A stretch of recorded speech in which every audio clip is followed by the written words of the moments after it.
She walked into the kitchen with that glow, you know the one, the smile that's supposed to make a husband's heart stop.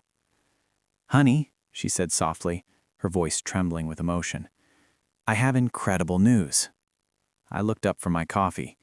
It was 7 a.m. on a Tuesday. I'd been sleeping in the guest room for 6 months. "I'm pregnant," she whispered, tears already gathering in her eyes. "We're going to have a baby." The air in the room seemed to freeze. She stood there, waiting for joy, for relief, for celebration, waiting for me to leap to my feet, pull her into my arms, and tell her everything would be okay. Instead, I took a slow, deliberate sip of my coffee. I placed the mug down with careful precision and spoke 5 words that drained all the color from her face. "Congratulations. Who's the father?" Her lips fractured instantly, like thin glass under pressure. "What did you just say?" I reached for my phone, opened my calendar, and turned the screen toward her. "March 15th, I said calmly. "That's the last night we shared a bed. Today is September 22nd. That's 6 months and 7 days. I zoomed in so she could see the entries clearly. Every single night for half a year carried the same note. Guest room. "So I'll ask again," I said, my voice steady, controlled, unshakable. "Who's the father?" Her lips parted. No answer came, only silence. That was when I placed a second phone on the table, a device she didn't know existed, a device that had been capturing everything. If you want to know what that recording captured and why her lawyer tried to have it dismissed in court, hit subscribe, because what I'm about to tell you made the judge stop the entire proceeding. My name is Nathan Cross. I'm 39 years old, and I live in Austin, Texas. I work as a software engineer. Most days I work from home, which means I see more of what happens inside my house than most husbands ever do. That detail matters. Keep it in mind. My wife Melissa is 36. She's a real estate agent and a successful one. Luxury listings, high commissions, designer handbags, a premium SUV parked in the driveway. On paper, we looked like a thriving couple. We've been married for 8 years. No children, not because we didn't want them. We tried. We saw specialists, underwent testing, spent thousands on treatments. Eventually, the diagnosis came back clear and clinical. My sperm count was low. Not impossible, but unlikely without medical help. We attempted IVF twice. Both attempts failed. After the second failure, Melissa changed. Something inside her shut down. "I can't keep doing this," she told me. "It's too hard, too emotional." I told her we could pause, focus on us, take time to recover. She agreed. But after that, distance quietly settled into our lives. She worked later, attended more networking events, booked open houses on weekends, and then one night in March, she said something that shifted everything. "I think we should sleep in separate rooms for a while." I stared at her, unsure I'd heard correctly. "What?" "Just temporarily," she added quickly. "I'm stressed. I'm not sleeping well. I need space." "Space?" I asked. "Melissa, we're married." "I know, and I love you, but I need this. Please." I didn't argue. Maybe I should have. Instead, I moved into the guest room, and I stayed there for 6 months. At first, I convinced myself it was temporary, that she needed time to process everything we'd been through. But days became weeks, weeks became months. Physical distance turned into emotional absence. Our conversations shrank to logistics. "Did you pick up groceries? I'll be late tonight. Did you pay the electric bill?" We weren't partners anymore. We were co-occupants. Then the smaller signs began appearing. New lingerie in the laundry, perfume I didn't recognize, late-night messages she angled away from me when reading. One evening, I heard her on the phone in the bedroom. The door wasn't fully closed. Her voice was quiet, intimate. "I miss you too," she whispered. I can't wait to see you." I stood in the hallway listening as my wife told another man she loved him. I didn't confront her. Not yet. Instead, I did what any software engineer does when something doesn't make sense. I gathered data. I documented everything: dates, times, behaviors. I checked phone records and found a number that appeared repeatedly. Late nights, early mornings, consistent frequency. I ran a reverse lookup. Tyler Hoffman, 32 years old, personal trainer at the gym Melissa had joined 3 months ago. I looked him up online. Perfect posture, sculpted physique, motivational quotes beneath shirtless photos, confidence broadcast in every image. I felt physically sick, but I kept going. I installed a GPS tracker on her car, legal in Texas since we jointly owned the vehicle. I tracked her movements and compared them against her stated schedule, showing a house in Westlake, 2 hours at Tyler's apartment complex, client dinner downtown, hotel bar followed by 3 hours in a room upstairs, girls' weekend in Houston. Tyler's social media placed him in Houston that same weekend. Every inconsistency became documentation. Every lie gained a timestamp. I built a spreadsheet, color-coded, cross-referenced, structured. If I was going to uncover the truth, I would do it thoroughly. But circumstantial patterns weren't enough. I needed direct evidence. So I purchased a voice-activated recorder, small, magnetic, discreet. I placed it beneath the driver's seat of her car. For 2 weeks, I heard nothing but music and client calls. Then one night, I heard voices. Her voice, his voice. "I can't keep doing this," Melissa said. "Nathan's getting suspicious." "Then leave him," Tyler replied. "You said the marriage was over." "It's not that simple. There's money involved. The house, his stock options." My hands tightened around the steering wheel as I listened. "What if we just wait?" Tyler said. "You said he's emotionally checked out anyway." Melissa laughed softly. "He's basically a ghost. We haven't had sex in 6 months." "Good," Tyler said. "More for me." They laughed together. I stopped the recording, sat in my car in the driveway, and made a decision. The next day, I contacted a lawyer. Her name was Sharon Reeves. A colleague had recommended her with a single statement: "She doesn't lose." I sat across from her desk and played the recordings. She listened without interruption, expression unreadable. When the audio ended, she leaned back slightly. "How long has this been happening?" she asked. "At least 3 months," I answered. "Possibly longer." "And you've been sleeping in separate rooms for 6 months?" "Yes." She made a note. "That detail matters," she said. "Why?" "If she attempts to claim any child is yours, we can establish a clear pattern of separation. No intimacy, no shared bedroom." I frowned slightly. "She's not pregnant." Sharon looked at me. Not yet. I didn't understand what she meant. Not until 3 weeks later. I was working from home. Melissa had a showing that afternoon. I heard her come in around 4 p.m., heard her go straight to the bedroom. Then I heard something else. Crying. I walked down the hall, knocked on the door. "Melissa, you okay?" "I'm fine," she called out, voice thick. "You don't sound fine." A pause. "Just give me a minute." I waited.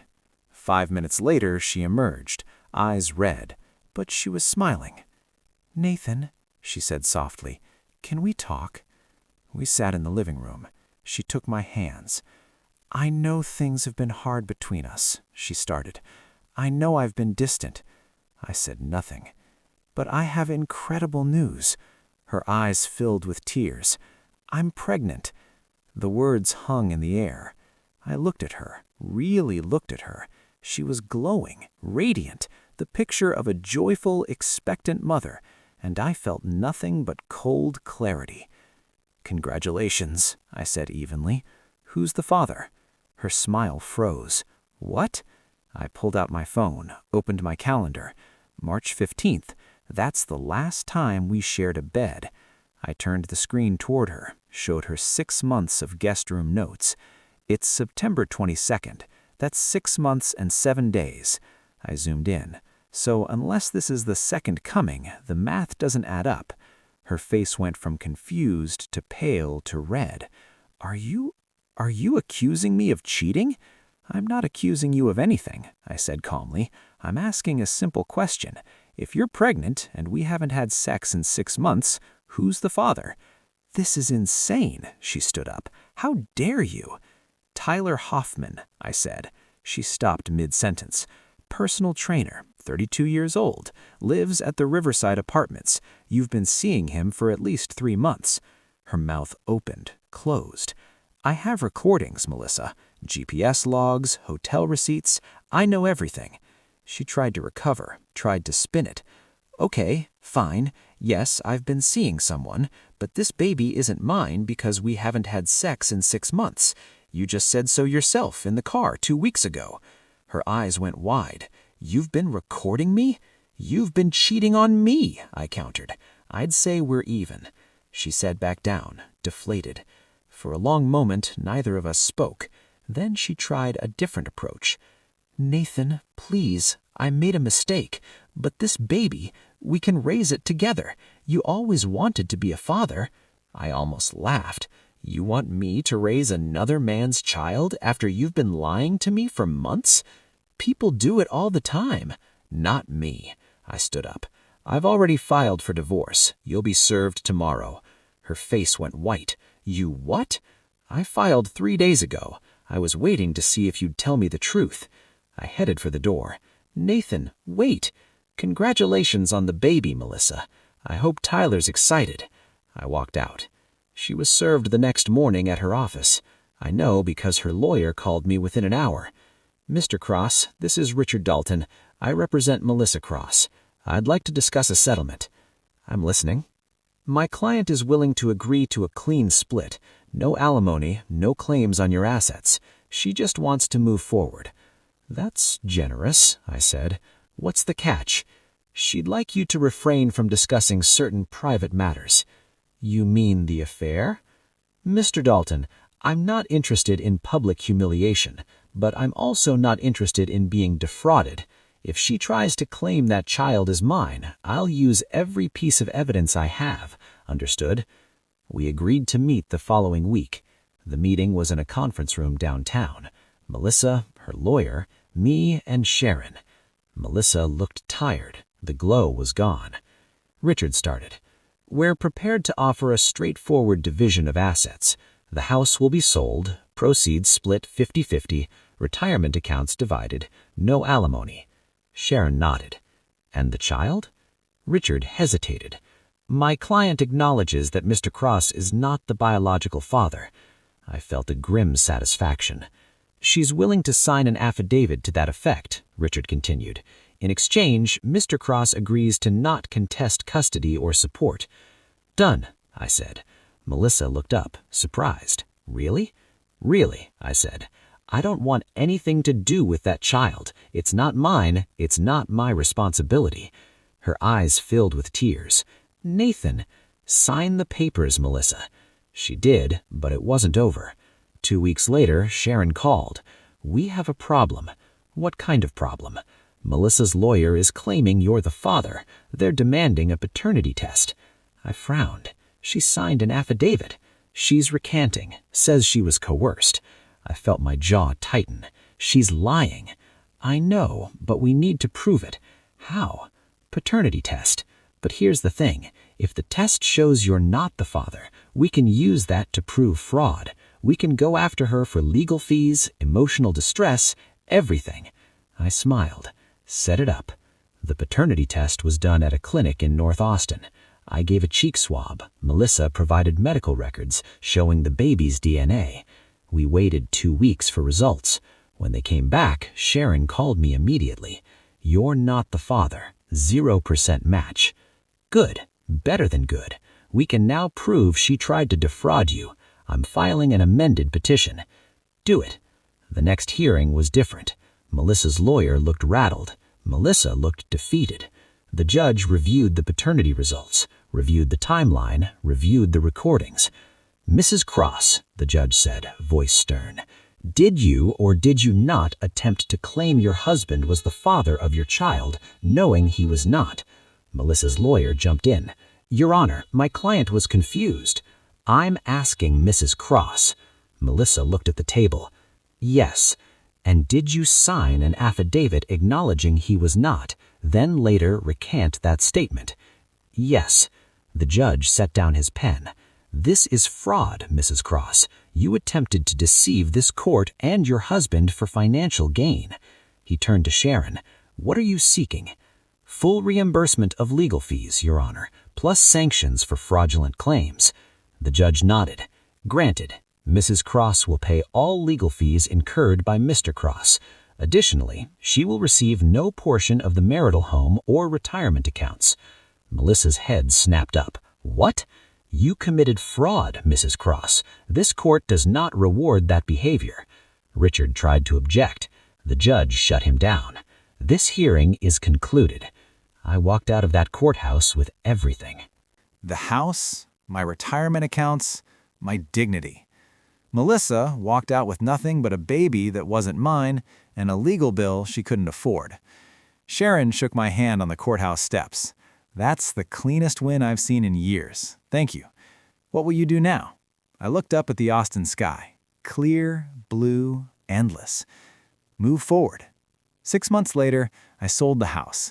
Too many memories, too many ghosts. I bought a condo downtown. Smaller, simpler, mine. I threw myself into work, got a promotion, started traveling for conferences, and slowly I started to feel like myself again. One day, I was at a coffee shop near my office when I saw her. Not Melissa, someone else. Her name was Rachel. She was a graphic designer. We'd met at a tech meetup. We started talking about work, about Austin, about life. She didn't know my story, didn't know about Melissa or the divorce, or any of it. She just knew me as Nathan, software engineer, coffee enthusiast, guy who laughs at bad puns. And that felt good. We started seeing each other slowly, carefully. I didn't rush, didn't push. I'd learned my lesson about trust. But Rachel was different. She was honest, direct, no games. One night, over dinner, she asked, "Have you ever been married?" I paused. "Yeah, it didn't work out." "I'm sorry." "Don't be. I'm better off." She smiled. "Good, because I like who you are now." And I realized something. Melissa had tried to trap me with a lie, but the truth had set me free. I heard through mutual friends that Melissa had the baby, a boy. Tyler wasn't in the picture, left when things got complicated. She was raising the kid alone, working 2 jobs to make ends meet. Part of me felt bad for her, but a bigger part remembered the recordings, the lies, the attempt to make me responsible for a child that wasn't mine. She made her choices. Now she was living with them. A year after the divorce, I got a message on LinkedIn from Melissa. "Nathan, I know I don't deserve a response, but I wanted to say I'm sorry for everything. You deserved better. I hope you're happy." I stared at the message for a long time. Then I deleted it. Not out of anger, not out of spite, but because I'd moved on, and she was part of a life I didn't live anymore. 2 years later, Rachel and I got married. Small ceremony, close friends, no drama. We honeymooned in Italy, ate too much pasta, drank too much wine, laughed until our sides hurt. And one night, sitting on a balcony overlooking the Amalfi Coast, she took my hand. "I'm glad I met you," she said. "Me too. Do you ever think about before?" I looked out at the water sometimes, but not the way you'd think. "What do you mean?" "I don't miss it. I don't regret it ending. I just learned from it." "What did you learn?" I turned to her. "That the truth always comes out, and when it does, you want to be on the right side of it." She squeezed my hand. "I'll drink to that." We clinked glasses, and I realized something. Melissa had tried to rewrite history to make me the father of a child that wasn't mine. But history doesn't rewrite itself. The truth does that for you. If you've ever been lied to, if you've ever had someone try to trap you with deception, if you've ever had to choose between the comfortable lie and the hard truth, this one's for you. Comment truth if this story hit home. Hit subscribe for more stories about the quiet power of knowing when to walk away. Because the best revenge isn't proving them wrong. It's building a life where their lies don't matter anymore. 3 years after the divorce, I was cleaning out old files when I found the recordings, the ones I'd made in her car, the ones that proved everything. I held the USB drive in my hand, thinking about everything it represented. The betrayal, the lies, the moment my marriage died. Then I walked to the kitchen, turned on the gas stove, and held the drive over the flame. It melted slowly, plastic bubbling, metal warping. Rachel walked in. "What are you doing?" "Letting go," I said. She watched the drive melt into nothing. Then she wrapped her arms around me from behind. "I'm proud of you." "For what?" "For choosing to move forward instead of looking back." I turned off the stove, tossed the plastic melt into the trash. "I don't need proof anymore," I said. "I know what happened. That's enough." And it was. Last month, Rachel told me she was pregnant. We were sitting in the same kitchen where Melissa had told me her lie 3 years earlier. But this time, everything was different. "Are you happy?" Rachel asked, nervous. I pulled her close. "I'm terrified and excited and so happy." "Good," she whispered, "because I am too." We sat there for a long time, just holding each other, and I thought about how different this moment was from that other one. No lies, no doubts, no questions about paternity or trust or truth. Just two people building a life together the right way. Our daughter was born on a Tuesday in March, same month Melissa had asked for separate bedrooms. But this time, there was no separation, no distance, just Rachel, me, and a tiny little human who had my eyes and her mother's smile. I held her in the hospital room, this perfect little person, and felt something I'd never felt before.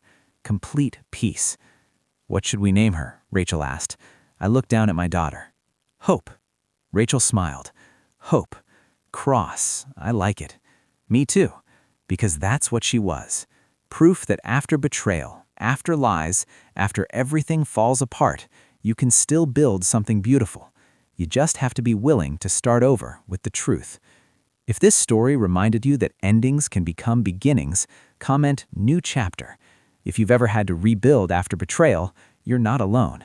Hit subscribe. Stay with me, because the best stories aren't about perfect people. They're about real people who chose to keep going even when it hurt, especially when it hurt. 5 years after the divorce, I was cleaning out old files when I found the recordings, the ones I'd made in her car, the ones that proved everything. I held the USB drive in my hand, thinking about everything it represented. The betrayal, the lies, the moment my marriage died. Then I walked to the kitchen, turned on the gas stove, and held the drive over the flame. It melted slowly, plastic bubbling, metal warping. Rachel walked in. "What are you doing?" "Letting go," I said. She watched the drive melt into nothing. Then she wrapped her arms around me from behind. "I'm proud of you." "For what?" "For choosing to move forward instead of looking back." I turned off the stove, tossed the plastic melt into the trash. "I don't need proof anymore," I said. "I know what happened. That's enough." And it was. Last month, Rachel told me she was pregnant. We were sitting in the same kitchen where Melissa had told me her lie 3 years earlier. But this time, everything was different. "Are you happy?" Rachel asked, nervous. I pulled her close. "I'm terrified and excited and so happy." "Good," she whispered, "because I am too."